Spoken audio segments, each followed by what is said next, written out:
¿Lo pueden ver? La pantalla. Sí, sí. Positivo. Perfecto. Pues vamos al flow. Entonces, antes de comenzar, vamos a orar. Jorge, ¿le gustaría dirigirnos en oración para comenzar este estudio? A su buena llegada. Vamos a orar. Le voy a invitar a los que están aquí conmigo también que hagan una reverencia, que vamos a tener una oración. ¿Ok? Oremos. Padre nuestro que estás en el cielo, alabado y glorificado es tu nombre. Gracias por la oportunidad que nos brinda de estar en este estudio esta noche a través de esta red de internet. Te pedimos, Señor, que tu Santo Espíritu nos acompañe. Lo que vamos a estudiar pueda ser dirigido por ti. Dirige a nuestro hermano Joel, a también los demás que vamos a escuchar tu palabra y que podamos aprender de ella y ponerla en práctica. En el nombre de Jesús, amén. Amén. Amén. Amén. Gracias, Amén. Jorge. Gracias. Bien, vamos a comenzar. Para los que no estuvimos hablando, ya pasamos lo que es el atrio. Estamos en el lugar santo, que es el segundo apartamento o departamento del tabernáculo. En el atrio vimos lo que es la fuente de bronce, vimos lo que es el altar de los sacrificios, el cual simbolizaba a Jesús claramente, así como lo tengo aquí. No sé si lo pueden ver en pantalla. Sí, positivo. Se ve. Perfecto, esto lo subimos explicando, lo estuvimos desglosando, dimos bastante ejemplo de ello. Espero que se le haya quedado un poco de lo que estudiamos. Luego vimos lo que es las telas de arriba de lo que estaba cubierto el tabernáculo. Vimos el significado de cada piel, lo que significaba y ello. Y luego entramos por la puerta del lugar santo. Ahora bien, vamos a ver qué se encontraba en el lugar santo para los que han seguido la temática del santuario hasta aquí. Hay unos cuantos aquí que han seguido al pie de la letra todo el plan de salvación a través del santuario terrenal. Vamos a ver, Yodania, a ver cómo está la memoria. La mesa del pan de la presencia. Así que te ayude ahí. Ok, pero demasiado. Te ayude ahí. El incensario. Y, ¿cómo se llama eso? Okay. Las velas. El candelabro. El candelabro. ¿Y qué recuerdas, Jordania, de la mesa de los panes de la proposición, que es el primer mueble que encontramos cuando uno entraba? Se encontraba a mano derecha, que era esta mesa que tenía 12 panes, 6 de cada lado, y tenía aceite encima de los panes. No sé si te acuerdas qué representaba, por qué se le llama la mesa de los panes de la proposición. Representa a Cristo Jesús. Okay. Es como Cristo Jesús frente al Padre, como no sé cómo decirlo. Sí, ya lo dijiste, ya lo dijiste. La presencia de Cristo intercediendo por nosotros. ¿Y por qué 12 panes? ¿Y por qué tenían que cambiarse cada semana los panes? Bueno, se cambiaban 12 semanas. No, cada semana se cambiaban los 12. ¿Por qué? Cada semana. ¿Qué hacía? Se cambiaba cada semana haciendo referencia a los sábados, cuando las personas van a adorar a Dios, que las personas se renuevan, ¿o no? Sí, yo puse eso como ejemplo. Ahora tiene mucha relación, porque cada semana nosotros también nos renovamos en Cristo Jesús. Vamos a la iglesia para que Cristo nos renueve, así como los panes se renovaban también. Bueno, ya está ahí. Y es del candelabro. A ver, los muchachos que se encuentran por aquí. Mi hermano Israel, bienvenido, hermano mío. Un placer que estés con nosotros esta noche. Un placer estar aquí. Saludos, familia. Igualmente. No sé si tú estuviste en Israel con nosotros esta semana, que estuvimos hablando del lugar santo donde se encontraban estos muebles. Estamos haciendo un feedback, se podría decir. Feedback, es que se dice. Una retroalimentación de ello. No sé si te acuerdas, Israel, que estuvimos hablando del candelabro de 7 brazos. ¿Qué representaba el candelabro de 7 brazos? Sí, sí recuerdo, creo que fue la semana pasada que tuvieron ese tema. Sí. Hablamos que representaba, bueno, una de las explicaciones que yo di, los 7 espíritus del Apocalipsis. O sea, tiene una relación con el tema del Apocalipsis. Y mencionamos que tenía relación con ese punto. Ok. Y les leí la cita bíblica que hablaba sobre eso. Ok, perfecto. Un poco de referencia a lo que dijo Jordania, la mesa de los panes de la proposición representaba a Cristo, el pan viviente, quien está siempre en la presencia de Dios para interceder por nosotros. Por eso se llama la mesa de los panes de la proposición o de la mesa de los panes de la presencia. Acertada, como siempre, Jordania. Ok, vimos todo esto ya, que se representaba. Vimos el candelabro también, siendo referencia a la luz. Cristo es la luz del mundo. El que anda en él no andará en tinieblas jamás. Vamos a entrar en lo que es el altar del incienso. El altar del incienso. ¿Qué es un incienso? A ver, vamos a comenzar por aquí. ¿Qué es un incienso? Los que han ido a Nochevela y los que han ido a los rezos y a misa de la Iglesia Católica saben qué es un incienso. Es como algo que queman y El Jorge, cómo se ríe. Dime, Jonathan. en la iglesia católica algo que queman. Sí. Tiene como un olor que es un poquito fuerte. Ok. Y eso lo usan y ellos tienen como un altar en el frente y eso alrededor ellos van caminando y ese aroma como que lo van tratando de echando ahí. ¿Sabes? Y a la gente también le hacen eso, como cerca. Es como algo que el sacerdote tiene en la mano, que lo mueve y eso hace que el humo como que se dispersa hacia ti. Ok. Como para purificar. Ok. Interesante. Yo en mi niñez vi mucho incienso, cómo lo hacían. Al lado de mi casa había una mujer que tocaba palo, que hacían como nochevela y todo eso, y agarraban un incienso y le daban vuelta con un palo con incienso y cosas, y una cosita ahí, y un humazo como que estaba quemando Eso no, todo eso ahí. eso no era de que el tal sajumero que le decían también. A él le decían de muchos nombres, yo nada más iba a comer mi Por chenchen. ejemplo, mi abuela lo hacía. Y Sí. lo hacía así mismo, una cantinita, le hacía hoyito por abajo. Ajá. Y le echaba lo que sea, la cosa esa hedionda. Sí. Y después pasaba así por la casa entera.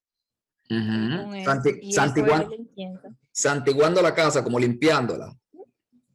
Dique. Sí, dímelo, Jonathan.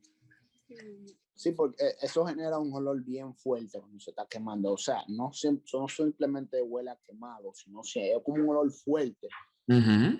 Hay mucha gente le molesta, mucha gente no. Sí. Es fuerte, de que es fuerte sí. Ah, mira, a mí, mira, fíjate que a mí no me molestaba, yo nada más iba a los rezos a comerme la comida y ya. yo ni olía nada en ese entonces. No sé si mi hermano Jorge iba a decir algo. Sí, claro. Hay que destacar que incienso es lo que hay dentro. O sea, la joven mencionaba la latica, ¿verdad? Sí, ese es el incensario. Que comúnmente es como el modo más económico. El instrumento que se usa para ello. Entonces ese es el incensario. La especie que va dentro es lo que le llaman incienso, que es lo que se quema. Exacto. Ustedes saben que la canela, por ejemplo, por poner un ejemplo simplemente, la canela es un palo. O sea, no sé si ustedes sabían que la canela no es un producto, o sea, no hay fábrica de canela, no hay industria de canela. Okay. La canela se extrae directamente de un árbol y se pone a secar, etcétera, etcétera, y se vende. O sea, no hay una industria que fabrique canela, porque la canela se encuentra de manera natural valga la redundancia, en el medio ambiente, en la naturaleza. Okay. Asimismo, el incienso son especias que se encuentran en la naturaleza y se colocaban en ese utensilio llamado incensario, que era ahí donde se quemaba lo que entonces estamos hablando, que es el incienso, la parte de adentro. Exacto. Gracias, Jorge, por esa explicación. ¿Alguien más tiene algo comentar concerniente al incienso? Pues estamos claros ahí. Bien. ¿Por qué tenía que haber un altar con incienso en el santuario? ¿Acaso el incienso no se usa hoy en día para santiguar la cosa, para cosas de brujería, para todo ello? ¿El santuario copió a estas prácticas paganas o las prácticas paganas copiaron parte del santuario? Jorge, ¿qué usted me dice de ello? Tú sabes, mi hermano, que el enemigo simplemente lo que es un falsificador. Oh, Es un falsificador, incluso la Biblia le llama engañador, el gran engañador. exacto. Lo que él hace sencillamente es, y eso lo vemos en repetidas ocasiones, con las cosas que Dios ha creado, tergiversarlas Exacto. y copiarla, pero de una manera Errónea. tergiversada. Así es. Por poner varios ejemplos, el matrimonio es sagrado, pero lo ha tergiversado. La música es un don precioso, es maravillosa, pero él la ha tergiversado. Es decir, la sexualidad, por ejemplo, el sexo, Sí. es un don de Dios, el sexo es santo, pero cuando se hace bajo los parámetros, ¿verdad? Que el Señor establece. Bíblicos. Exactamente, pero también Satanás ha pervertido este don. Asimismo, el incienso y lo que representa, que me imagino que ya lo hablaron, ¿verdad? ¿Me corrige ahí? ¿Lo han hablado o no lo han hablado? Lo que representa. ¿El incienso? Sí, o eso lo van a No, hablar. eso lo vamos a hablar ahora. Vamos a entrar Ok. en ese tema. Es para no adelantarme porque no estuve en las clases pasadas.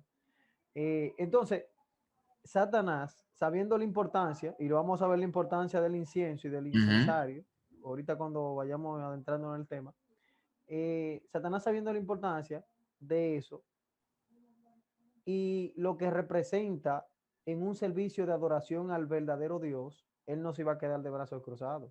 Never, Él también exige adoración, él quiere que se le adore. exacto. Quiso ser Dios y quiere ser Dios en este mundo. Incluso el mismo Jesucristo le llamó el Dios de este siglo. Es decir, él también tiene un falso culto, un falso sistema de adoración en el cual sencillamente lo que trata es de imitar al verdadero Dios. Así es que no es de extrañar que en esa noche de vela que tú mencionaste, en esos rezos y en esa fiesta a ciertos ídolos que en nuestro país le llaman santos, mal llamados santos, se imitan también los sahumerios, los incensarios, etcétera, etcétera, etcétera. Exacto, eso lo vamos a ver más adelante ahora mismo, pero vamos a entrar en materia ahora mismo. El tercer mueble y el último mueble del lugar santo lleva por nombre el altar del incienso. Fue un altar de un incienso. Se encuentra en Éxodo capítulo 31, versículo 1 al 10. Nos dice Patriarcas y Profetas, página 36. Tremendo libro que lo tengo aquí arriba. Nos dice, el incienso que ascendía con las oraciones de los santos representaba los méritos y la intercesión de Cristo, su perfecta justicia. Incienso, que son las oraciones de los santos, nos corrobora Apocalipsis capítulo 5, versículo 8. En un estudio que tuvimos varios meses atrás, como 8 meses atrás se podría decir, estuvimos hablando del incienso. Duramos como una semana hablando solamente del incienso y lo que representaba, porque habían dos posiciones. No sé si en Israel se acuerda que tuvimos ese estudio de las 7 trompetas, muchísimo tiempo atrás. Y hablamos concerniente a esto del incienso. Y el espíritu de profecía nos corrobora que representaba los méritos y la intercesión de Cristo, su perfecta justicia. Los méritos y la intercesión de Cristo. ¿Qué son los méritos, Jorge? Los méritos de Cristo. Por ejemplo, cuando a usted le dan un trofeo, Ok. Le dan un trofeo ¿por qué? Porque me lo gané. Porque se lo ganó. Ujú. Es decir, si usted, por ejemplo, estaba en una competencia de matemáticas y le ganó a sus compañeros en la competencia, un permisito. Ok. Estamos hablando de los méritos. Entonces, Ok. me excusa, mi querido. Ok, adelante. Usted gana la competencia, ¿verdad? Sí. Fue el mejor, fue el que más se destacó. Eso que usted logró, ese logro, son los méritos, o sea, lo que usted pudo alcanzar. Usted está apto, cumple con las condiciones. ¿Para qué? Para que le entreguen, para que le otorguen el premio que viene siendo el trofeo. Exacto. En el caso espiritual, Jesús tiene los méritos porque en este mundo lleno de pecado vino hecho hombre con las mismas tentaciones que nosotros podemos tener, sin embargo, venció. En Amén. todo venció. O sea, no hubo una lucha, no hubo una tentación que el enemigo de las almas, Satanás, le presentase a Jesús, que Jesús No venciera. fallara. En toda venció. ¿Qué quiere decir? Que cumple con los méritos, tiene las condiciones para ser victorioso, para obtener la corona, la gloria. Esos méritos se nos imputan a nosotros, por eso es mediante los méritos de Cristo, cuando nosotros nos acercamos a Él con fe, creyendo en Él. Amén. O sea que podemos también participar de esos méritos de Cristo cada vez que vencemos la tentación, así como Él venció. Así es, mi hermano. Claro que sí. No por nuestra propia. Recordando que, por ejemplo, nuestra justicia, nuestros logros, no van a estar a la altura de Cristo. No van a estar a la altura de Cristo. Por eso siempre hace falta que su justicia, o sea, sus méritos, el Señor lo ponga en nosotros. Amén. ¿Entiendes? Por ejemplo, si de aquí en adelante, un ejemplo. Si de aquí en adelante, todo lo que estamos aquí, nunca pecamos, nunca pecamos. Eso está correcto. Ahora bien, recuerden que tenemos manchas del pasado, ¿sí o no? ¿O no? Claro que sí. Jesús no Sí, fue señor, así, manches. ni en el presente, ni en el pasado, ni en ningún momento del tiempo. El Señor falló. Por eso los méritos de Jesús son los más perfectos. Y como les repito, aunque desde aquí en adelante nosotros dejemos de pecar, esa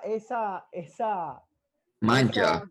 gloriosa victoria de Jesús es la que es suficiente ante el Padre, no las victorias de nosotros. Claro está, debemos de vencer si estamos en Cristo, pero esa victoria gloriosa de Jesús, tan perfecta, es la que el Padre ve, puesta en cada uno de nosotros. Exactamente. Padre ve los méritos de Cristo. Y a través de los méritos de Cristo es que nosotros podemos tener méritos también y podemos vencer, porque Él venció primero que todos nosotros. Amén, amén. Claro que sí, ese es el objetivo. Y hablamos en un tema pasado, yo no sé si te recuerdas, que podemos vencer el pecado en esta tierra. Amén. Sí, eso lo estudiamos. Tremendo tema, lo estudiamos ese. No sé si alguien tiene algo más que decir, algún aporte concerniente a lo que es los méritos de Cristo. Escuché como alguien que quería hablar por ahí, no sé si era Jordania, que tenía algo que decir. O Maribel. Yo iba a decir algo. Okay. Y es que, bueno, no sé si ya sé decirlo, ya me quedo callado. No. Dilo, no te preocupes. No tiene que ver con lo que ustedes estaban diciendo, de que quedan manchas, pero que cuando el Señor perdona nuestros pecados, ya no quedan manchas. Bueno, eso pienso. Bueno, te voy a poner un ejemplo. Exactamente. Cuando vamos ante un juez, supongamos que yo pasé una luz en rojo Y supongamos que yo vaya a donde un juez. Puede que el juez me perdone, pero se queda en el récord la falta que yo cometí. Aunque me perdone, como quiera se queda en récord la falta que yo cometí.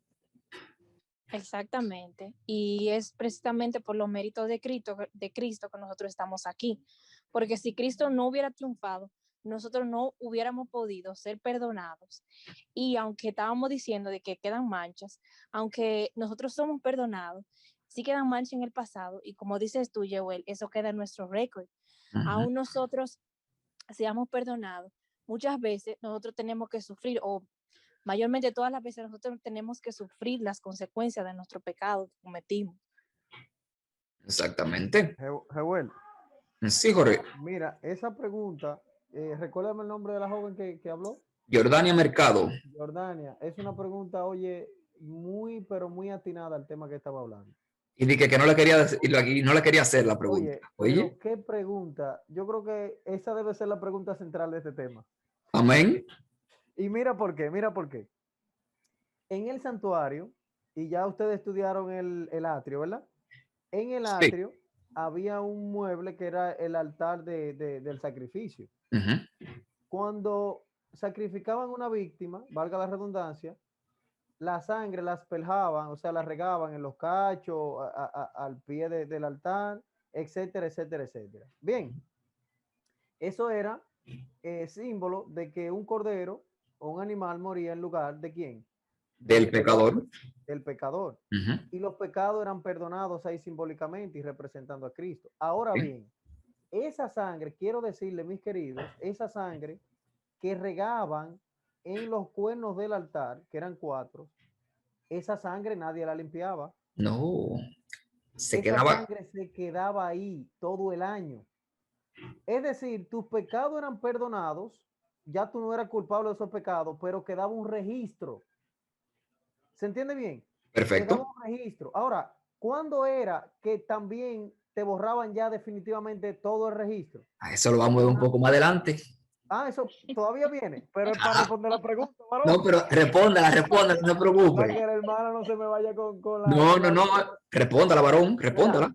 Entonces, Jordania, una vez al año, que era la celebración o el gran día de expiación, ya esa sangre, ese registro, no solamente tus pecados, porque ya tus pecados habían sido perdonados, ahora, el registro de tus pecados ya quedaban definitivamente borrados por siempre. ¿Se entiende bien?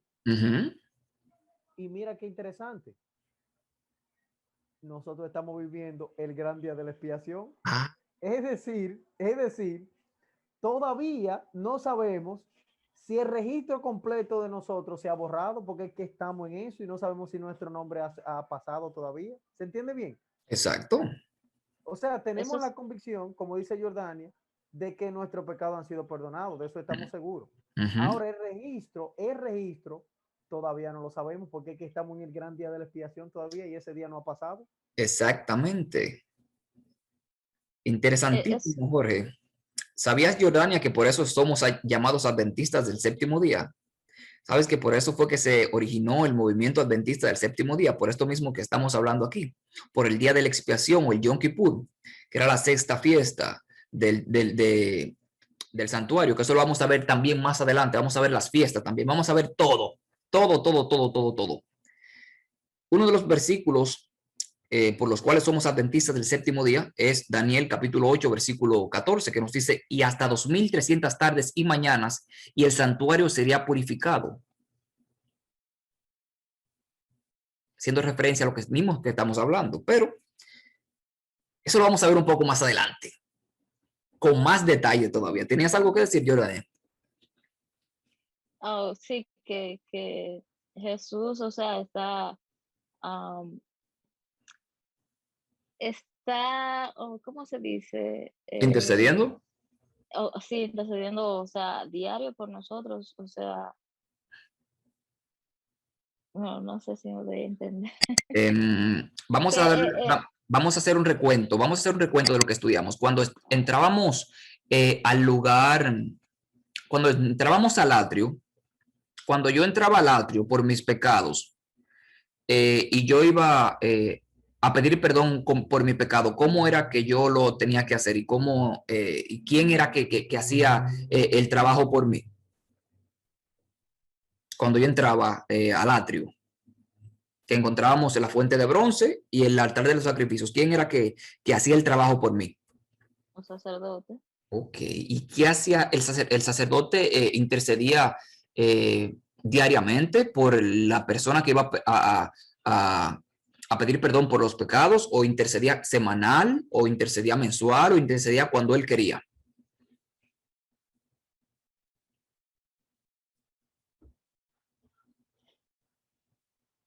Vamos a ver, dale un poco de mente, a ver si te acuerdas. Si era todos los días que el sacerdote intercedía por las personas haciendo el sacrificio con el cordero, o era mensual, o era semanal. No era diario, Sí. era diario, pero una sola vez al año se hacía expiación. La expiación final se hacía una vez al año, pero se intercedía diariamente por los pecados, porque el ser humano, como pecaba diariamente, se tenía que perdonar los pecados a través de un corderito. Y eso, esa mancha de pecado se quedaba registrada en el santuario, en el lugar santo, donde la sangre se asperjaba en la cortina, se tiraba ahí como recordatorio de que fulano pecó y la sangre del chivito cayó ahí.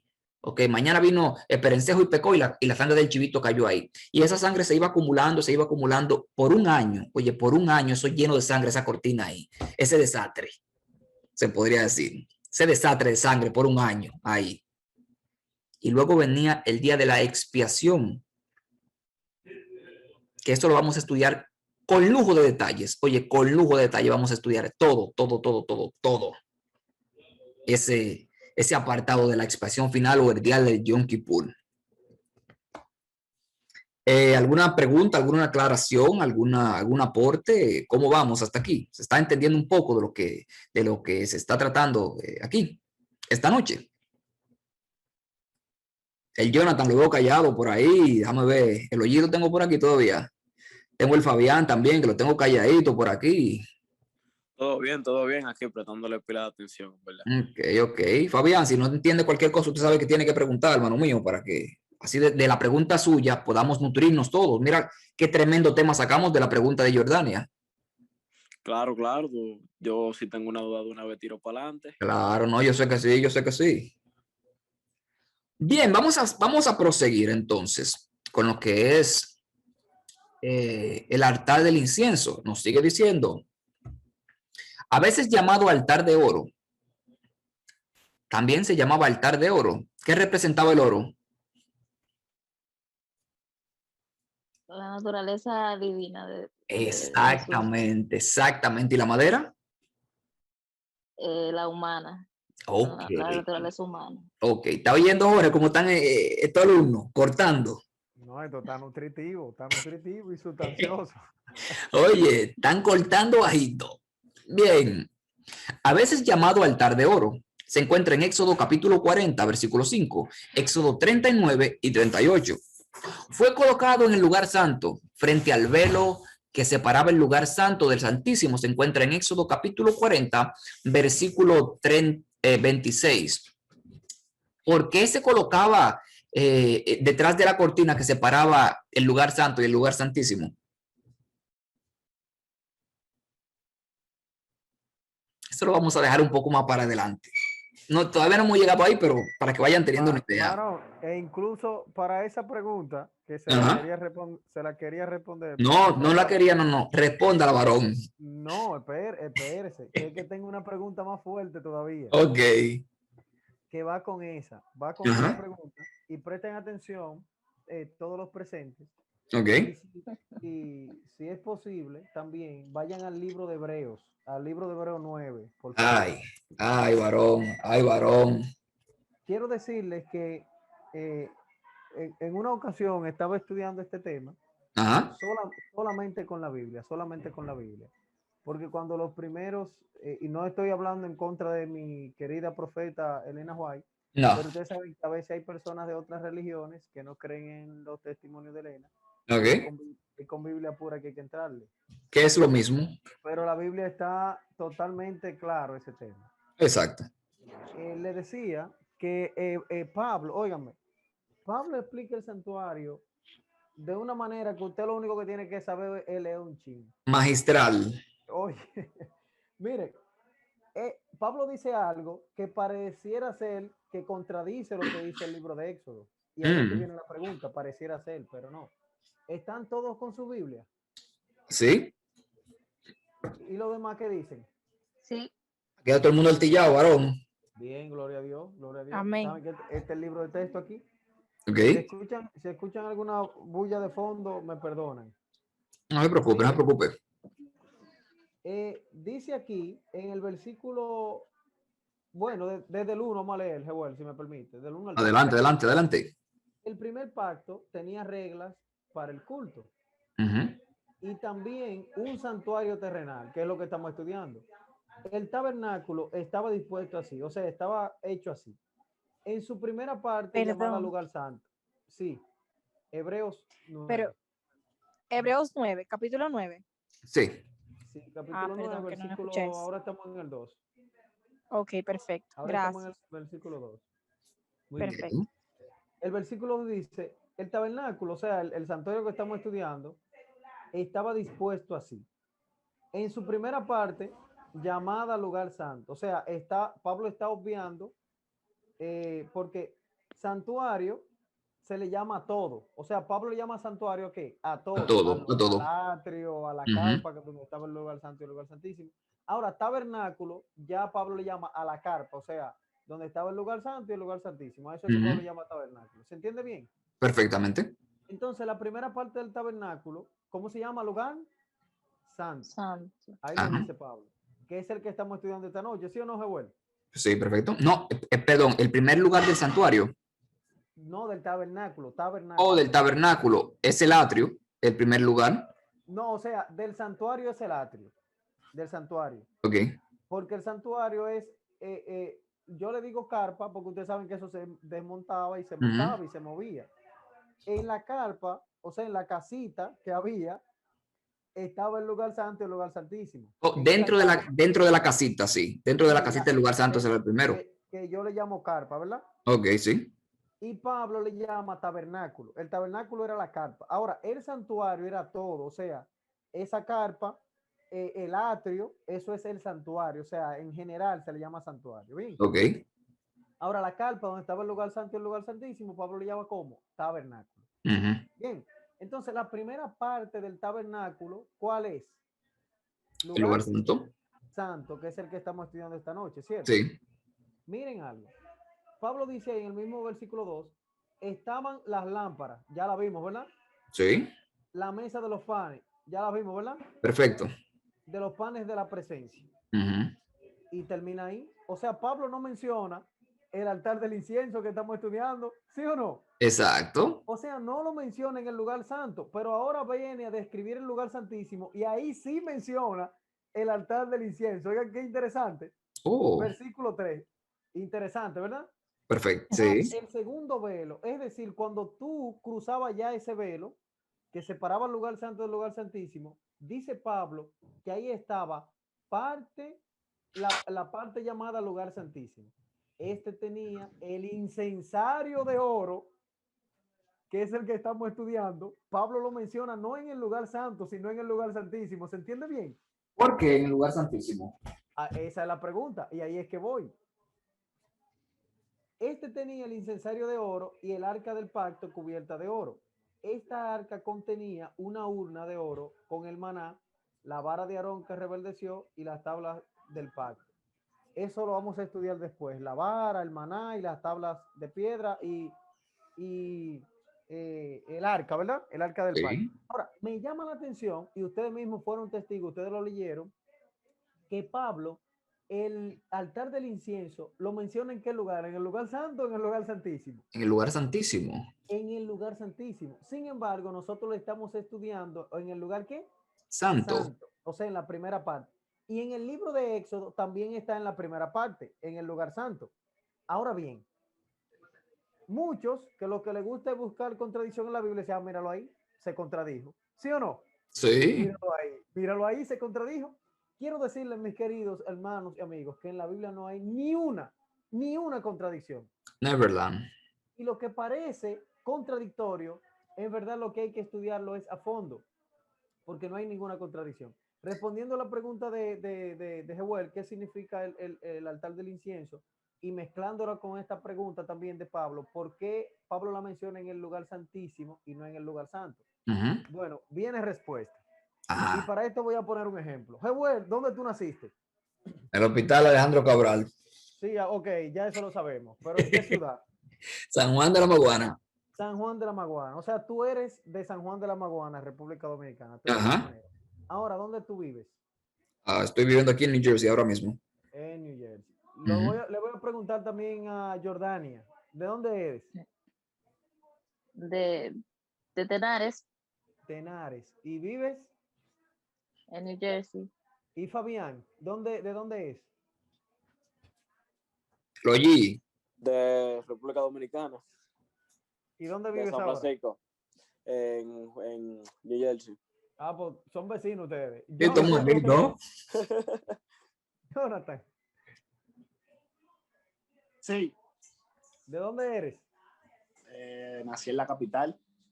Bien. ¿Y vives también en New Jersey? Resido en New Jersey ahora mismo, sí. Tremendo. Somos todos vecinos, varón. No, puta. Gloria a Dios. ¿Y Maribel?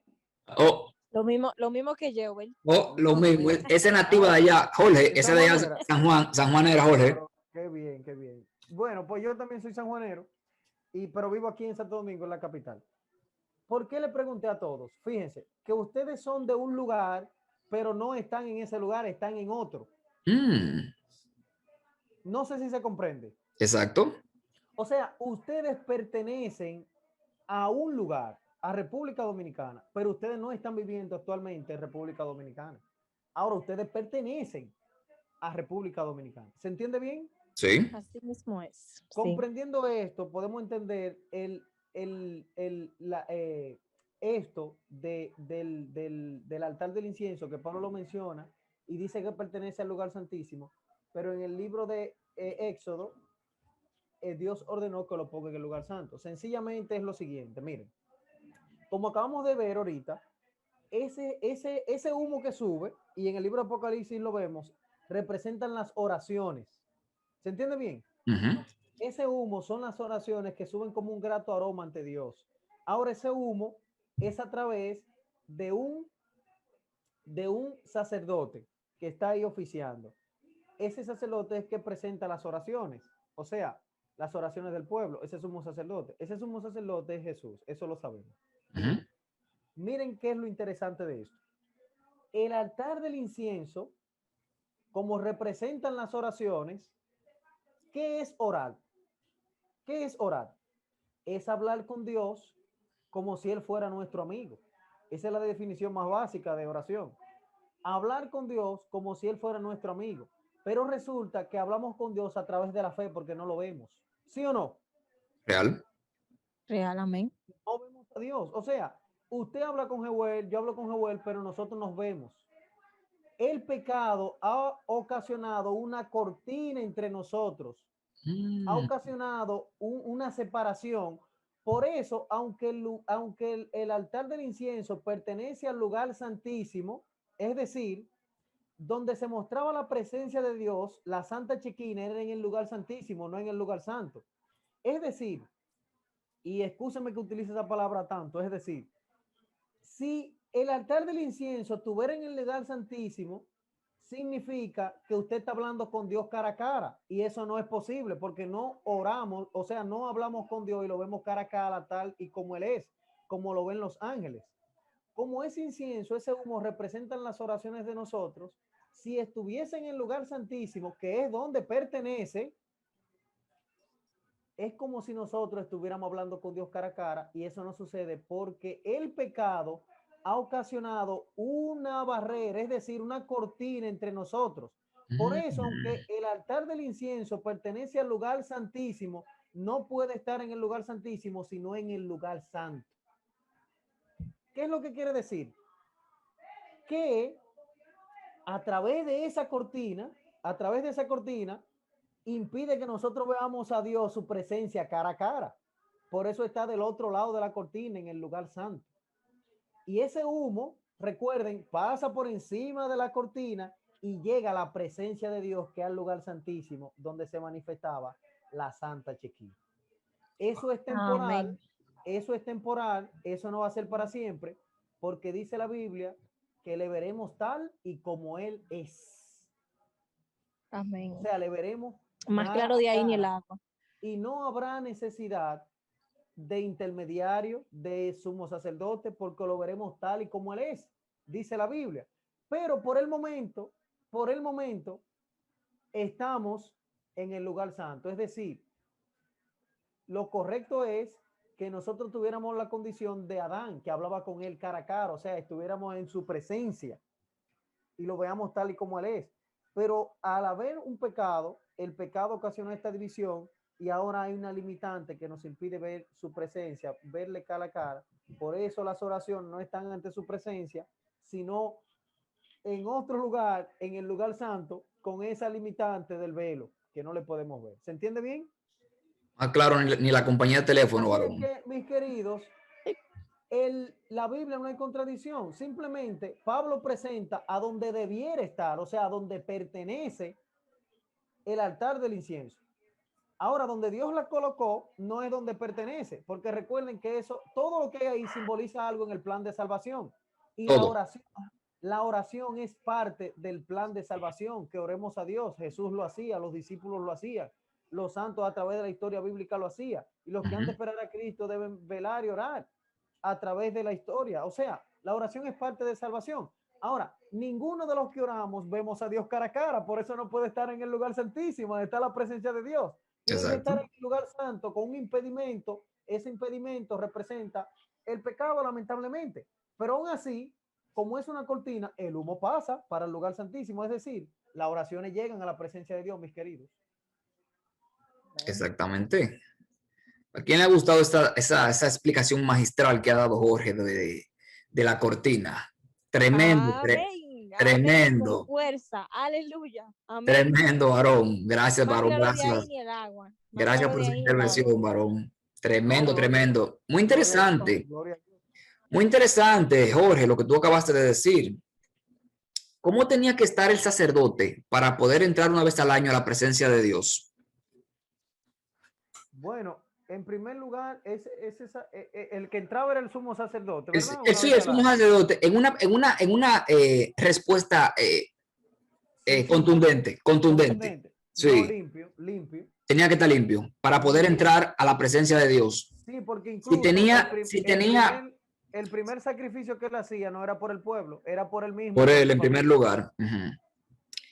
Ahora bien, si el sacerdote tenía que purificarse él, purificar a su familia y purificar el pueblo antes de entrar a la presencia de Dios, para que Dios lo pueda ver sin mancha y para que no muera, ¿qué nos hace a nosotros pensar que podemos entrar a la presencia de Dios con pecados?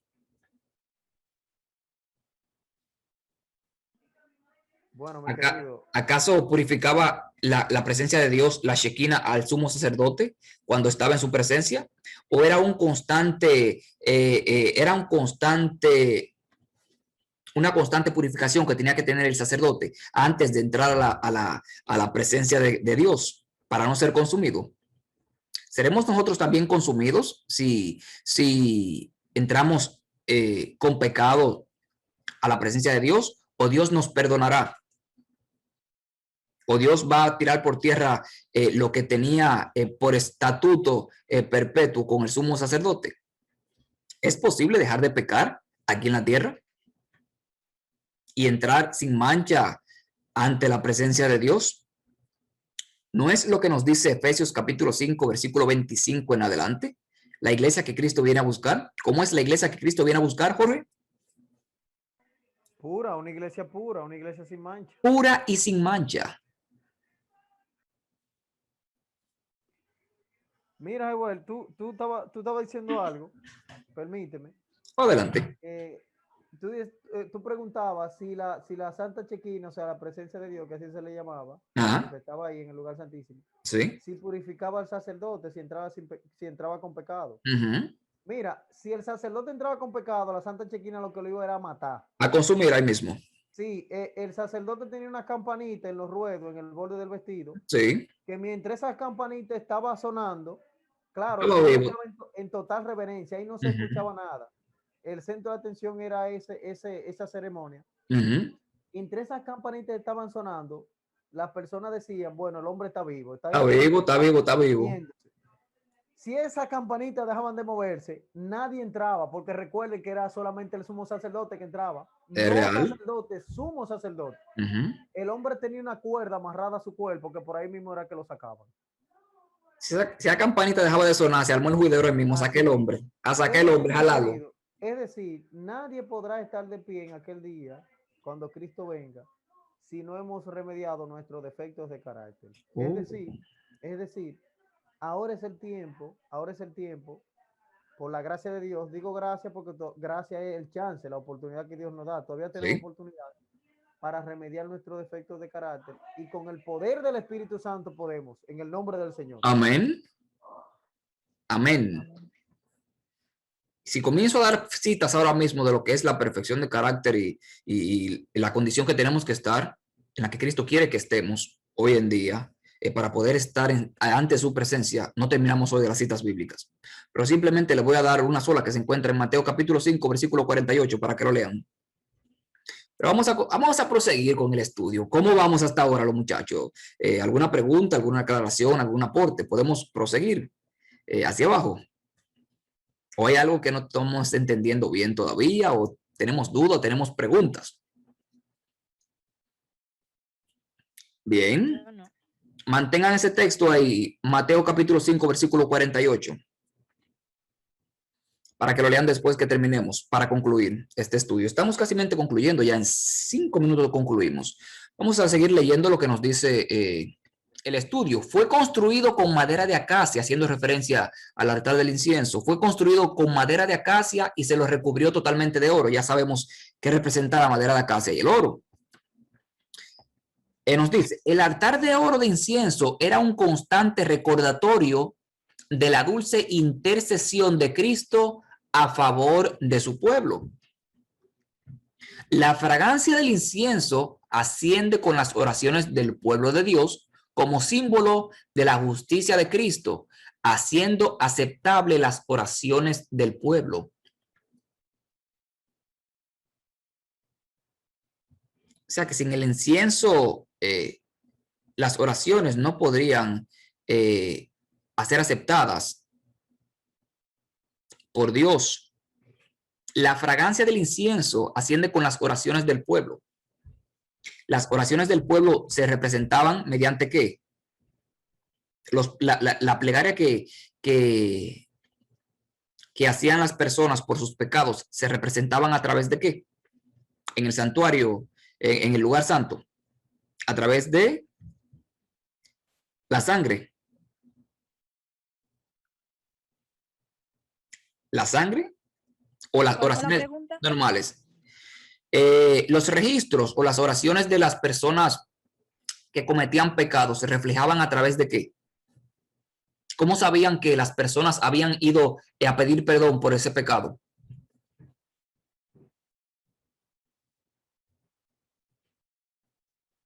A través de la sangre, que era como el registro que quedaba de esas oraciones. Entonces nos dice que la fragancia del incienso asciende con las oraciones del pueblo de Dios como símbolo de la justicia de Cristo, haciendo aceptable las oraciones del pueblo de Dios. La fragancia. Fragancia e incienso no es lo mismo. La fragancia del incienso no era cualquier incienso que se ponía aquí. Era con un olor grato, con un olor agradable, que purificaba todo el lugar santo. Nos sigue diciendo de la siguiente manera. Ofrecimiento del incienso en el altar de oro. Éxodo capítulo 30, versículos 7 y 8. Nos dice. no el texto de Éxodo, sino el texto de Salmos, que se encuentra un poco más para abajo. La quema del incienso era la tarea más sagrada de todas las que se podía realizar, de todas las que podía realizar el sacerdote. ¡Wow! La quema del incienso era la tarea más sagrada de todas las que podía realizar el sacerdote. Coincidía con el momento en que el pueblo elevaba sus plegarias, según Salmos capítulo 141, versículo 2, y Apocalipsis capítulo 8, versículo 4. El ministerio del altar del incienso ilustra cómo son hechas aceptables nuestras oraciones. Lo mismo que Jorge estuvo hablando minutos atrás. El agregar incienso, la justicia y los méritos de Cristo hace que nuestras oraciones sean aceptables delante de Dios. Agregar incienso, la justicia y los méritos de Cristo es que hacen aceptables las oraciones que nosotros tengamos. Y todo eso es Cristo que lo provee. No somos nosotros que lo proveemos. El incienso, la justicia y los méritos son de Cristo, no del ser humano. No hay nada que el ser humano haga para que Dios tenga la obligación de responderle las oraciones. Cristo lo hace por sus méritos. Por su misericordia es que Cristo nos responde las oraciones.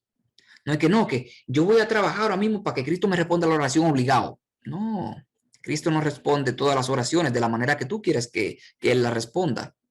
Es mediante sus méritos.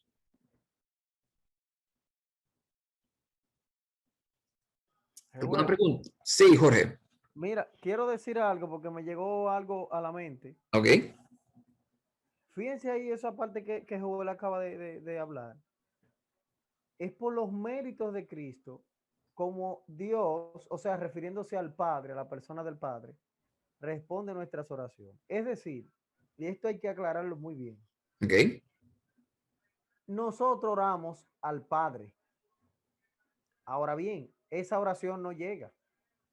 Esa oración la lleva Jesús al Padre. Porque Jesús es nuestro sumo sacerdote. O sea, el que lleva ese humo, ese grato aroma del incienso, ¿saben quién es? Cristo Jesús.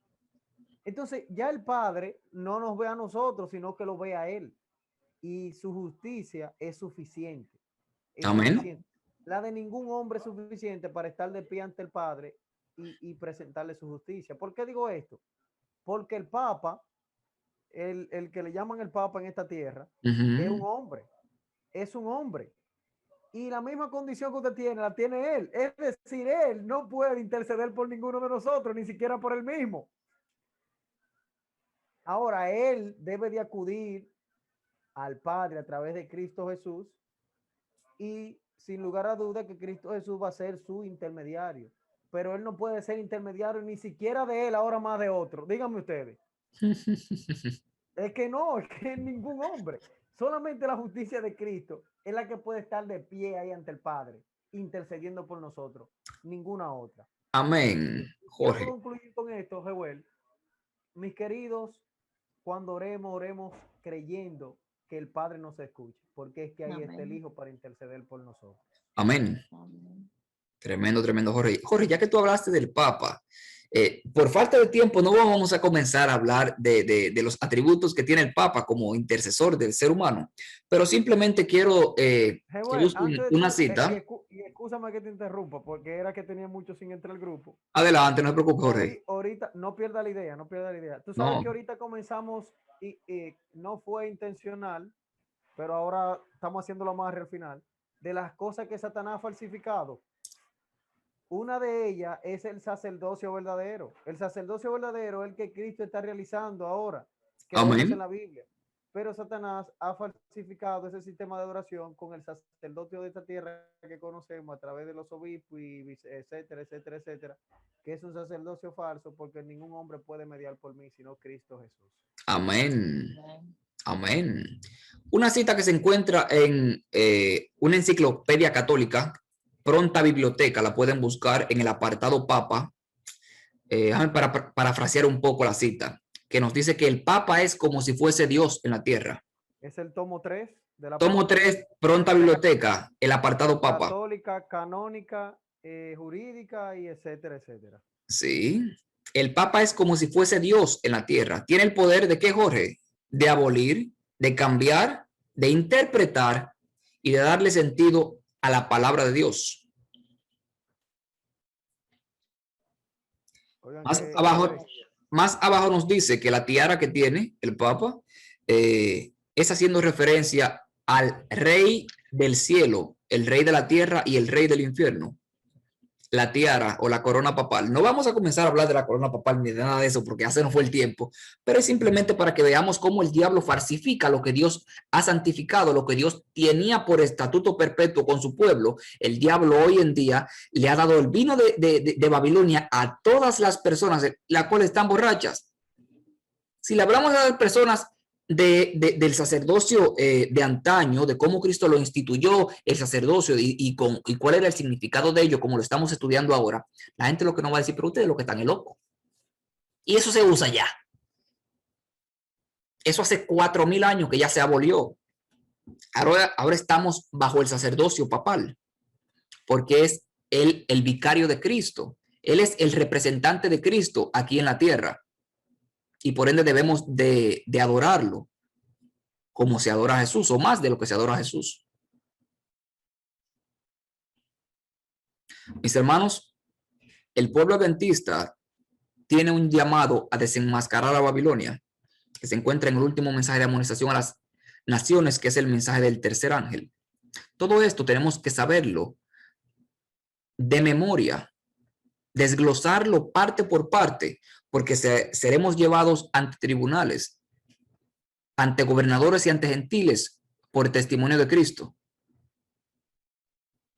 Pero no nos podemos asustar porque en esa hora Cristo nos va a poner palabra en nuestras bocas y seremos llevados de todos o aborrecidos de todo por causa de Cristo, por este mensaje y por los otros que predicamos.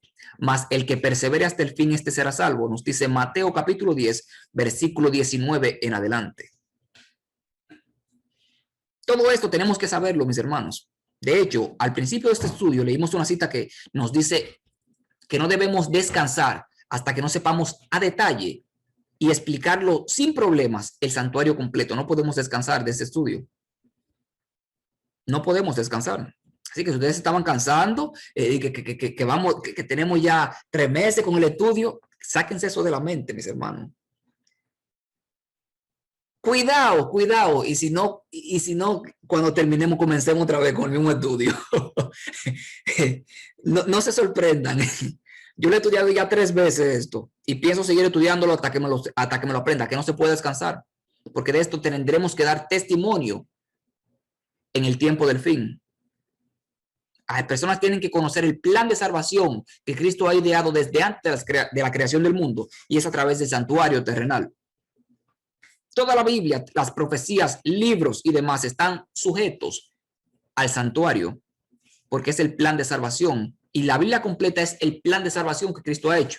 Pero aquí se centra por completo, que es en el santuario. Así que solamente quería decir esto. Vamos a orar para concluir con el estudio. Espero que haya sido de su agrado, los muchachos, ese estudio. Espero que hayamos aprendido más de lo que se está hablando aquí, de lo que se está tratando, que es el tercer mueble del santuario. Gracias, Jorge, por acompañarnos el día de hoy. Fuiste de mucho provecho. Los comentarios que expusiste aquí, nos ayudaste bastante a mí en primer lugar, porque me aclaraste algunas cositas que tenía y me diste más material para seguir estudiando este tema tremendo. También agradeciéndole a Jordania por su participación, el Fabián, el Jonathan, la Maribel que está por ahí, que teníamos mucho que no la veíamos.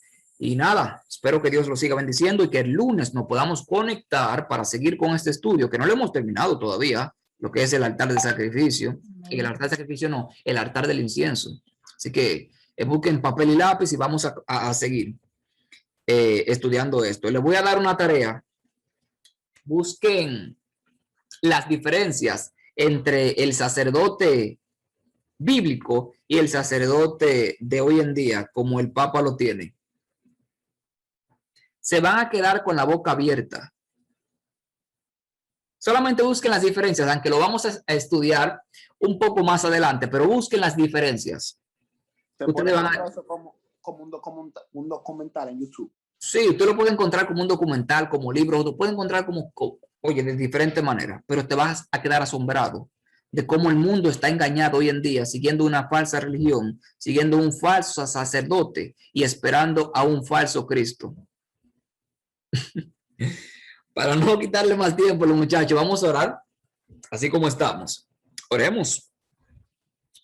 Amado Dios, Señor, gracias, Padre, por este hermosísimo estudio, Señor, que nos permitiste tener el día de hoy, Padre. Danos sabiduría, entendimiento y ayúdanos a comprender esta maravillosa parte de tu palabra, Señor, esta maravillosa parte de tu plan de salvación, que es el santuario, Señor, terrenal. Padre, ayúdanos, Señor, y danos entendimiento para poder comprenderlo en primer lugar y para enseñárselo a los demás también, Señor, porque de esto depende la Biblia.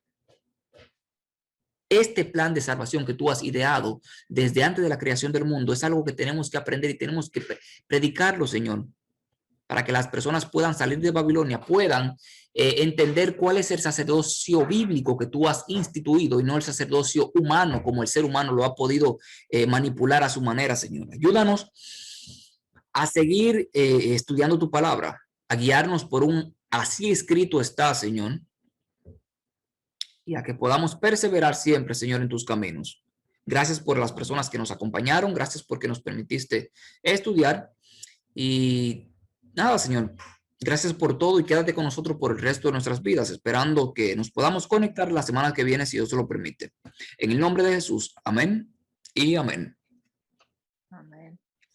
Amén. Mi gente, fue un placer haber tenido este estudio con ustedes, que el Señor los bendiga y seguimos el lunes dando candela en el nombre de Jesús. Amén. Bendiciones mil y gracias por acompañarnos.